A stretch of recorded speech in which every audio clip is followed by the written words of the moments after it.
Selamat pagi, selamat siang, dan selamat malam. Perkenalkan, nama saya Andreas Wijaya dengan NPM G1D 019052, mahasiswa Teknik Elektro Universitas Bengkulu.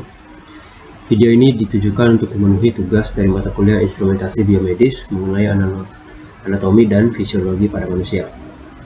Langsung saja kita mulai. Yang pertama itu adalah anatomi dan fisiologi. Anatomi itu sendiri adalah cabang biologi yang mempelajari tentang susunan tubuh makhluk hidup. Sedangkan fisiologi adalah salah satu dari cabang biologi yang mempelajari berlangsungnya sistem kehidupan. Anatomi dan fisiologi pada manusia yang bisa kita dengar itu ada sistem sirkulasi darah atau sistem peredaran darah, yang dimana sistem ini mengarah kepada bagaimana cara darah pada tubuh manusia dapat diedarkan. Yang kedua ada sistem respiratori atau sistem pernapasan yang mengarah bagaimana cara tubuh memproses udara yang masuk.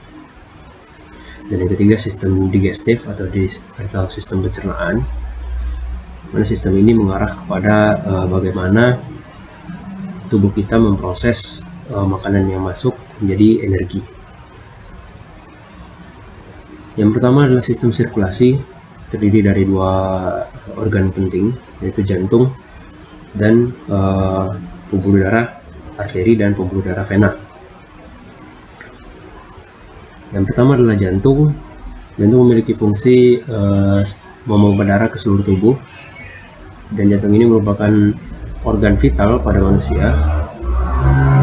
Selanjutnya, pada jantung juga terdiri dari 4 ruangan, dimana jika dibagi dua itu ada 2 serambi dan bilik kiri dan 2 serambi dan bilik kanan.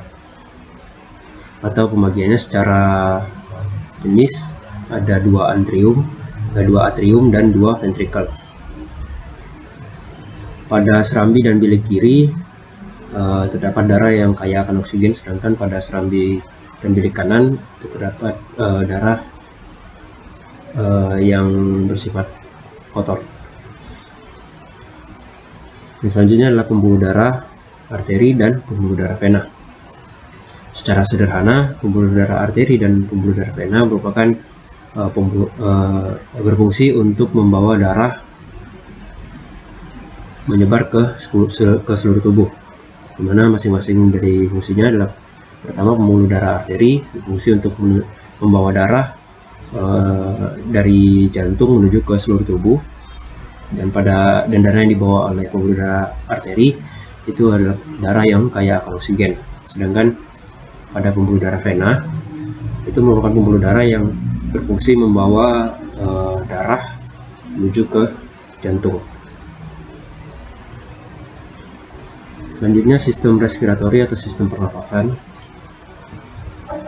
Organ-organ yang pertama adalah organ-organ pernapasannya adalah hidung, faring, laring, trakea, bronkus, bronkiolus, dan paru-paru. Hidung merupakan organ pernapasan yang tampak langsung oleh mata dan merupakan organ pernapasan yang berfungsi untuk tempat masuknya udara serta tempat untuk menyaring dan mengatur suhu dan kelembapan udara yang masuk atas dasar dari fungsi bulu hidung dan selaput lendir. Yang kedua, faring merupakan organ pernapasan yang terletak tepat di depan tulang leher. Yang selanjutnya adalah laring, di mana organ pernapasan yang berhubungan langsung dengan suara, sehingga laring ini merupakan organ pernapasan yang berfungsi tempat menempelnya selaput atau pita suara.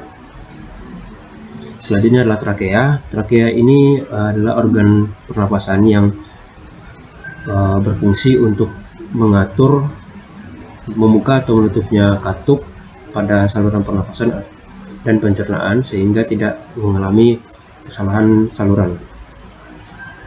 Lalu bronkus merupakan batang pernapasan yang menghubungkan trakea dan paru-paru. Selanjutnya bronkiolus merupakan percabangan dari bronkus, yang dimana Bronchiolus ini berfungsi sebagai distributor udara dari bronkus menuju ke alveolus.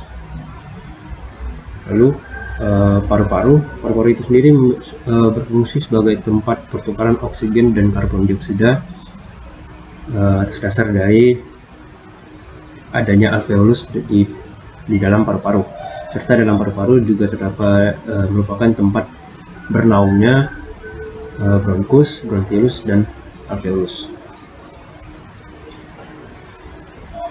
Lalu selanjutnya adalah sistem digestif atau sistem pencernaan.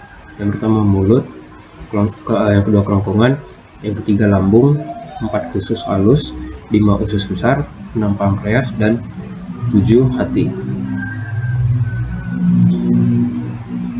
Organ pencernaan yang pertama adalah mulut, yang berfungsi untuk menghancurkan makanan sehingga dapat dicerna. Dalam menjalankan fungsinya ini terdapat beberapa organ untuk membantu menghancurkan makanan sehingga dapat dicerna. Yang pertama adalah gigi, mana gigi itu sendiri memiliki 4 jenis, yaitu gigi seri, gigi taring, gigi geraham kecil, dan gigi geraham besar. Masing-masing gigi ini memiliki fungsinya masing-masing, namun secara garis besar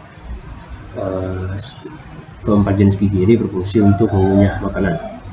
Lalu terdapat kelenjar saliva atau kelenjar ludah yang berfungsi untuk menghasilkan enzim amilase, dan enzim amilase ini sendiri berfungsi untuk mengubah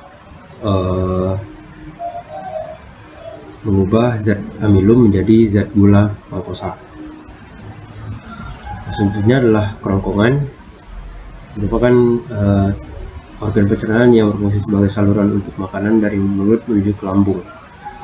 Dan pada kerongkongan ini sendiri terjadi gerak peristaltik, di mana gerak meremas yang berfungsi untuk membuat makanan turun dari mulut ke lambung. Selanjutnya lambung. Lambung ini sendiri memiliki fungsi sebagai penghasil enzim pencernaan seperti pepsinogen. Itu adalah enzim yang mengubah molekul protein menjadi pepton. Lalu enzim renin yang berfungsi untuk menggumpalkan susu dan kasein dengan bantuan kalsium, dan enzim lipase berfungsi untuk memecah lemak dalam susu, dan asam klorida yang berfungsi untuk membunuh mikroorganisme dalam makanan dan mengaktifkan enzim pepsinogen menjadi enzim pepsin.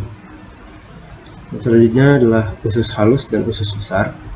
Usus halus itu sendiri berfungsi untuk menyerap nutrisi, menghaluskan makanan, dan membusukkan makanan. Usus halus memiliki 3 jenis.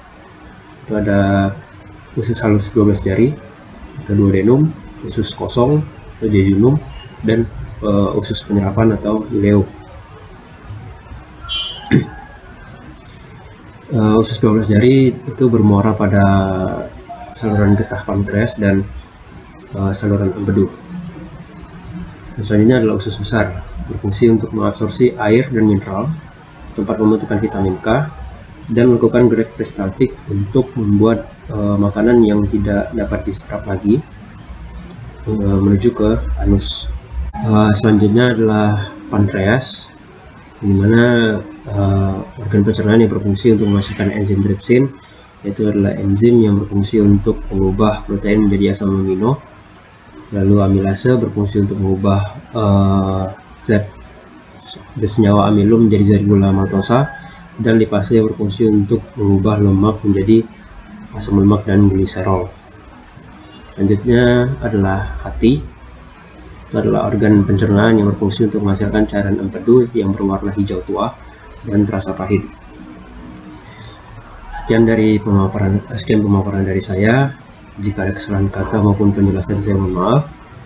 Atas perhatiannya, saya ucapkan terima kasih. Selamat pagi, selamat siang, dan selamat malam.